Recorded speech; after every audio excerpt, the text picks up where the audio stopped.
enters Caesar and his train. Train means followers. Now Brutus looks at Caesar, coming onto the stage, and Brutus and Cassius are in some corner of the stage. And Brutus says, the games are done and Caesar is returning. And I want to know what has happened there. People have shouted thrice. And Brutus wants to know why those people have cried 3 times, shouted 3 times. Then Cassius says, as they pass by, pluck Casca by the sleeve, and he will, after his sour fashion, tell you what hath proceeded, worthy note today. As soon as you find Caesar and his followers going away, you pluck this Casca by his sleeve. You drag Casca aside, and Casca will tell you what has happened there during those sports activities. In his own sour fashion, he says, because Casca, oh my God, Casca is a cynic, Casca always looks at the negative side of life. Casca always looks at the negative side of people's attitude. Casca is a fault finder. That is why he's called a cynic. C-Y-N-I-C. Okay. That's why Cassius says, if you drag Casca aside, that fellow will tell you what has happened there, but he will tell you in his own negative way. Let's not worry about that. This is how he is, he says. Cassius later on says, Casca is always courageous when it comes to the name of honor. When it comes to protesting and fighting for his country, Casca is very active. But in his words, he is always tasteless and very negative, he says. Then Brutus says, I will do so. Then he observes Caesar. And he says, look you, Cassius, the angry spot doth glow on Caesar's brow. That means Caesar is looking angry. Instead of calling him angry, let me say Caesar is looking upset. And Brutus says that he finds that angry glow upon Caesar's brow. The angry spot doth glow on Caesar's brow, and all the rest look like a chidden train. And all the people are silently following Caesar, this Caesar who is upset. And he compares the silent followers of Caesar to a chidden train. Chidden means scolded, blamed people. Caesar must have scolded his followers, and that's why the followers are keeping quiet and they're just silently following Caesar, is what Brutus says. And then he also talks about Calpurnia's cheek growing pale. Even Calpurnia is looking very dull. What might be the reason? And look at this senator, this old man called Cicero. Even he is upset. And every people's representative is upset. And the people are following them silently. Then Cassius says, Casca will tell us what the matter is. That's why I'm asking you, Brutus, to drag Casca aside. Casca will tell why Caesar is upset, why Calpurnia is pale, why Cicero is upset. He will tell us what has exactly happened during the festival of Lupercal, because Cassius and Brutus were not there. And they want to find out what has happened there through Casca. And now you find, the audiences find Caesar talking about the character of Cassius. You can beautifully write the character of Cassius through the words of Caesar. Look at Caesar. Antony, Caesar my lord. And Caesar says, let me have men about me that are fat. Look at this. He says, let me have men around me that are fat, sleek-headed men, and such as sleep on nights. Caesar wants only such people to surround him, to be around him. Caesar only trusts, Caesar only believes fat men, people who comb their hair very well in an order, and people who enjoy sound sleep at nights. These are the people in whom Caesar says he trusts very much. Who are they? Fat people, people who have sleek heads, that means who can comb their hair nicely, and people who sleep well at nights. He talks of these people because Cassius is not a fat man. Cassius is not a sleek-headed man. Cassius very rarely sleeps. And Cassius is a great observer. He is not a fat man. He is a spare Cassius. He calls him spare Cassius, very lean. Here you come across Cassius's character being explained by Julius Caesar. Look at Caesar. Antony, let me have men about me that are fat, sleek-headed men, and such as sleep of nights. Because he says, yon Cassius. Perhaps Caesar puts one of his hands around Antony's shoulders and he is speaking to Antony. He says, yond Cassius. You look there, over there, Cassius is standing. And that Cassius over there has a lean and hungry look. This is the character of Cassius. He is lean and he has hungry look. That means he always keeps observing everyone. He wants to peep about everybody's minds. Peep into everybody's minds. Because Cassius is a very strong mind reader, as it were. Hence, Caesar, pointing out to Cassius, tells Antony, what does he say? Yon Cassius has a lean and hungry look. He thinks too much. Such men are dangerous. He thinks too much. Such men are dangerous, he says. Cassius.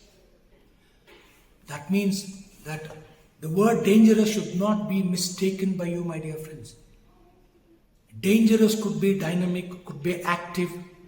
Dangerous could be a man who is a great observer, who is very clever. Understood?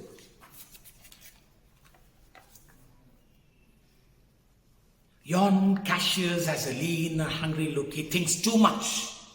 Such men are dangerous. According to Caesar, people who think too much should not be believed. Look at Antony. Antony says, fear him not, Caesar. He is not dangerous. He is a noble Roman and well given. Antony asks Cassius not to be afraid of Cassius. Fear him not, Caesar.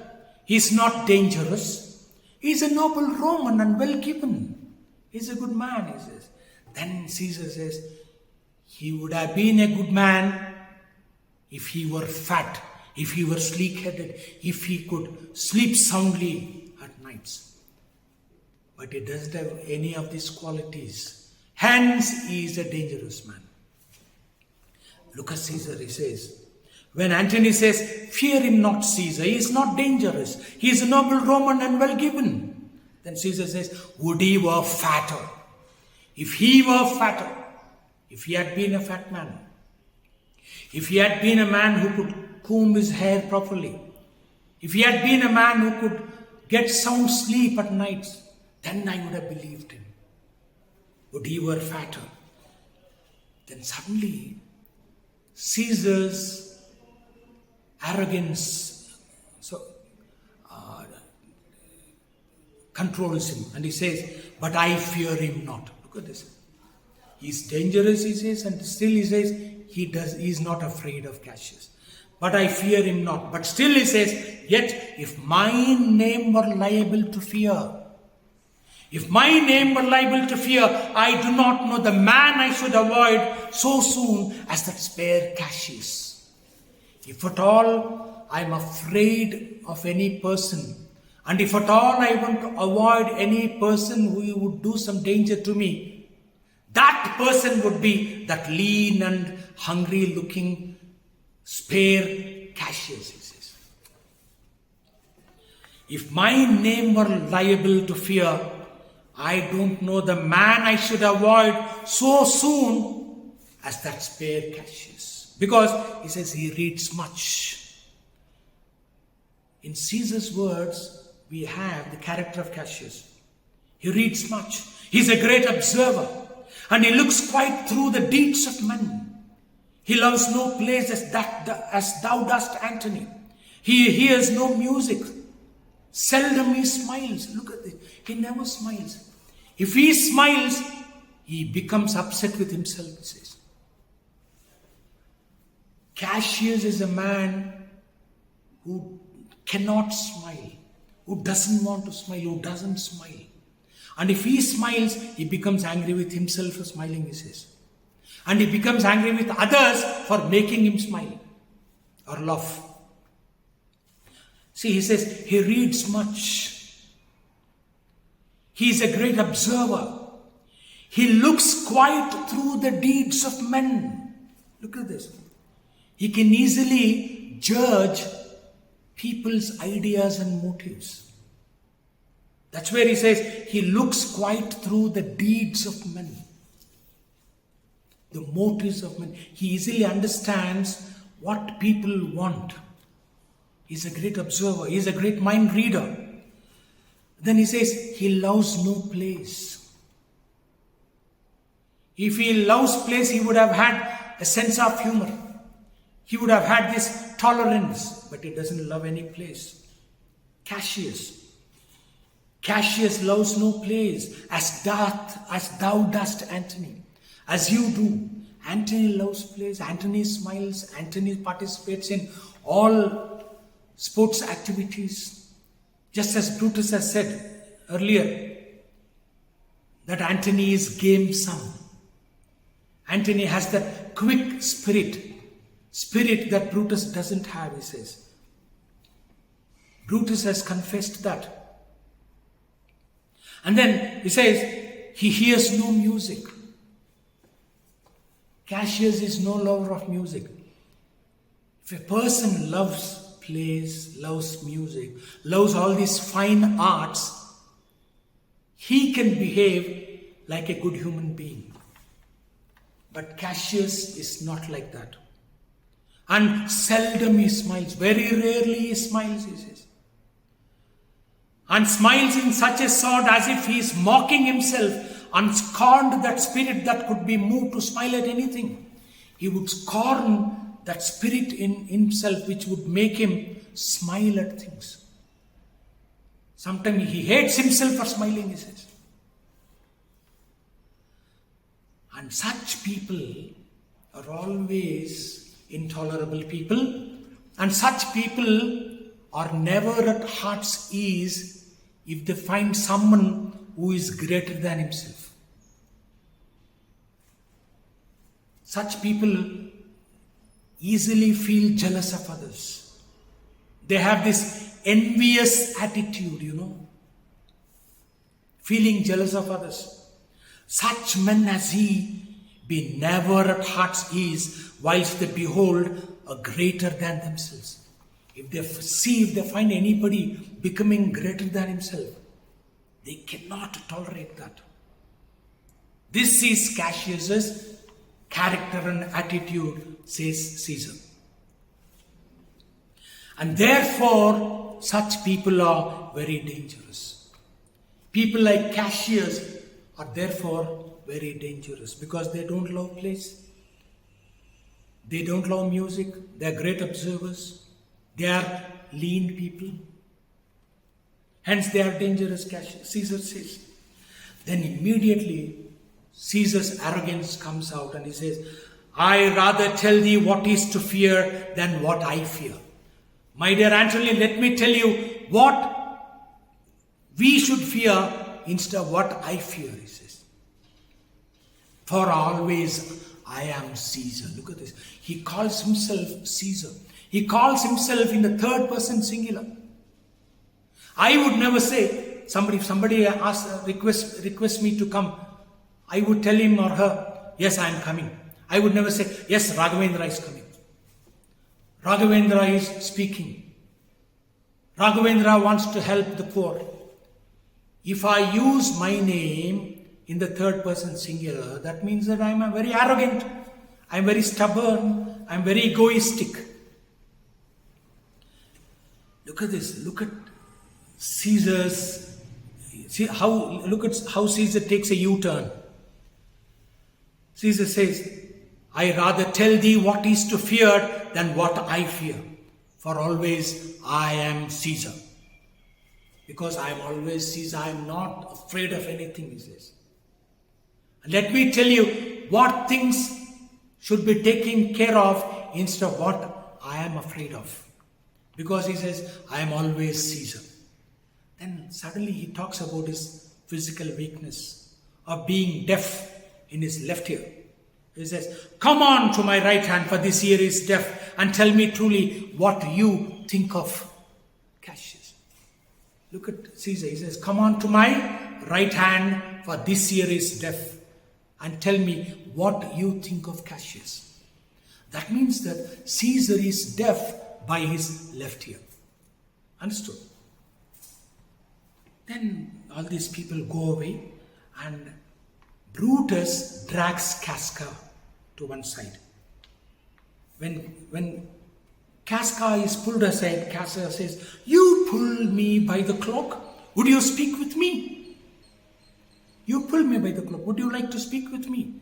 This is what Casca asks Brutus. And Brutus says, hey Casca, please tell us what has chanced today that Caesar looks so sad. Oh, Casca, tell me what has happened there that Caesar looks so upset and so sad. Then Casca says, why? You were with him, were you not? Casca perhaps did not observe the absence of Brutus and Cassius. That's why he's asking this question. Why you were with him, were you not? Then Brutus says, I should not then ask Casca what has chanced. If I were there, why should I ask you? I wouldn't have asked you what had happened there.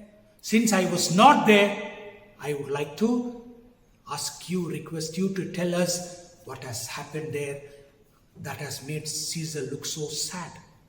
Then Casca tells the reason why Caesar is sad and upset.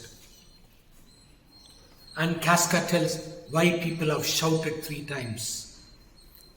Casca says, why? There was a crown offered him. This is what had happened in the absence of Cassius and Brutus in the festival of Lupercal. Casca says, why there was a crown offered him, and being offered him, he put it by with the back of his hand thus. And then the people fell on shouting. He says, there was a crown, there was a kirita, crown offered him. When a crown was offered him for the first time, he refused taking the crown. And when he put the crown by with the back of his hand thus, when he did like this, not liking to take the crown, people started shouting. People were very happy that Caesar did not want to become a king of Rome. Why? There was a crown offered him. And being offered him, he put it by with the back of his hand thus. And then the people fell on shouting. Then Brutus asked him, what was the second noise for?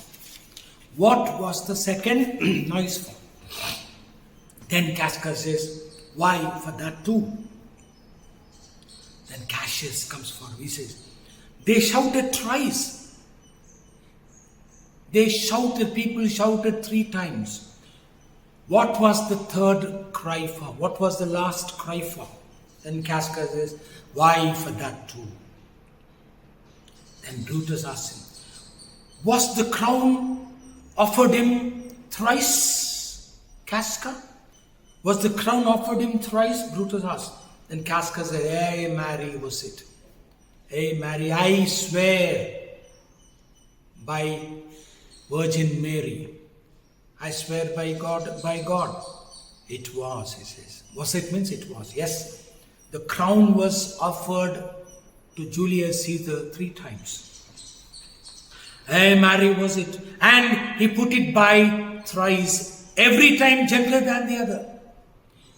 And he refused the crown 3 times, Casca says. And when he refused the crown 3 times, he started refusing the crown every time gentler than the other. That means when for the first time the crown was offered, Caesar refused the crown. People started shouting. And when this crown was offered to him for the second time, Caesar again refused him, but he in fact wanted to have the crown. When he refused him, he unwillingly refused the crown, thinking that the people would force him to take the crown, but people did not force him.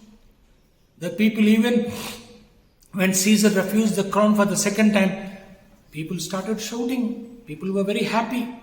That upset Caesar. Look at this. And Mary was it. And he put it by thrice, every time gentle than the other. And every putting by mine honest neighbor shouted. Look at the irony used by Casca. And every putting by, every refusal of Caesar taking the crown, he says, his honest neighbors. He calls these ordinary people, commoners, plebeians, honest neighbors, very ironically. Because these people are commoners, they are from the poor families maybe, they are from the working class, who are sweating and who are wearing old clothes and torn clothes and sweaty nightcaps. It happens with these commoners. And Mary was it, and he put it by thrice, every time gentler than the other, and every putting by mine honest neighbor shouted. Then Cassius asked him, who offered him the crown, my dear Casca? Casca, you say that a crown was offered to Caesar. You tell me, who offered the crown to Caesar? Cassius, who offered him the crown? Casca, why Antony? Look at the very word why is, uttered very ironically. Why Casca? Why Antony? Why Antony means Antony is there. Antony is Caesar's shadow. Why Antony? Who else could offer that crown to Caesar other than Antony? Who offered him the crown? Why Antony, says. Then Brutus says, tell us the manner of it, gentle Casca. No, he is using the word gentle because Casca is becoming ironical every now and then. He is becoming serious. And hence, Brutus is mellowing him down. Brutus is softening him down by calling him gentle Casca. Tell us the manner of it, gentle Casca. Then Casca says, instead of telling the manner in which the crown was offered to Caesar 3 times by Antony, instead of explaining that, I would rather hang myself, he says. Because it was a mere foolery, he says. He says he did not observe, but still he explains. Look at his contradictory words, Casca's contradictory words. Casca says, oh, I can as well be hanged as tell the manner of it. It was mere foolery. Both Caesar and Antony fooled people. Antony trying to offer the crown to. It was not a crown, it was a coronet, he says. Coronet is a smallish crown, Perhaps a crown made of palm leaves. This coronet is smaller than a crown. So Casca says, I can as well be hanged as tell the manner of it. It was mere foolery. I didn't mark it. He says, I didn't mark it. I didn't observe it, he says, and he explains how it was offered to Caesar. Is it not contradictory, my dear friends? This is how Casca is. You have to accept Casca as it is, as he is. Because I told you, Casca is a cynic. He's always cynical, He's always doubtful of people's integrity. He's always doubtful of people's deeds. He always finds fault with people. He is a fault finder, Casca. He says, I saw Mark Antony offer him a crown. It was not a crown neither. It was one of these coronets. As I told you, he put it by once. But for all that, to my thinking, he would have fain have had it. Look at this. This so small coronet, it was not a crown, Casca says. It was a small crown-like coronet which was offered by Antony. And when it was offered to Caesar, what did Caesar do? He put it by once. Once he refused the crown. But Casca says, but for all my thinking, he would fain have had it. But Casca says, but to my thinking, the way he refused the crown for the first time, Caesar in fact wanted to have it. He didn't want to refuse it. He wanted to have it. He wanted people to force him to have it. When people did not force him, he just kept quiet. Then he offered it to him again. Then he put it by again. But to my thinking, he was very loth to lay his fingers off it. And the crown was offered to him again. And he put it by again. But to my thinking, he says, he was very unwilling. He was unwilling to lay his fingers off the crown.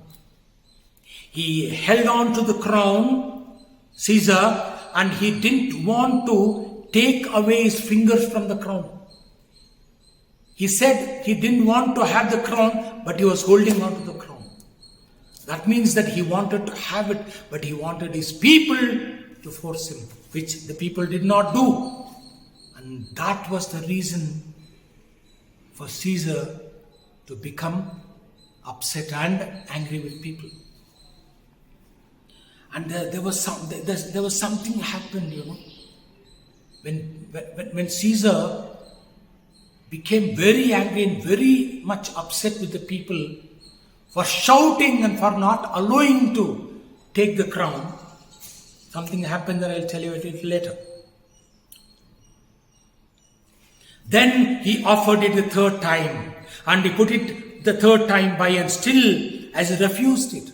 When for the third time he refused it, the rabblement shouted and clapped their chopped hands and threw up their sweaty nightcaps and uttered such a steal of stinking breath, because Caesar refused the crown, that almost choked Caesar, he says.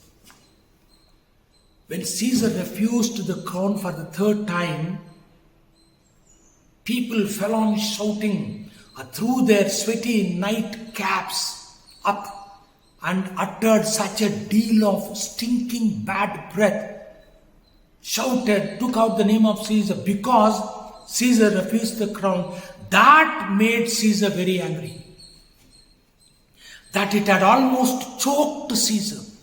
It had almost, took away the breath of Caesar, that it had almost killed Caesar. This is the explanation given by Casca, and we should not believe every word uttered by Casca. We do not know whether it was foolery, or we do not know whether Caesar really refused the crown. Caesar must have really refused the crown the way Casca was putting it across. So we will meet up next time in my next video. Until then, God bless you. Bye-bye.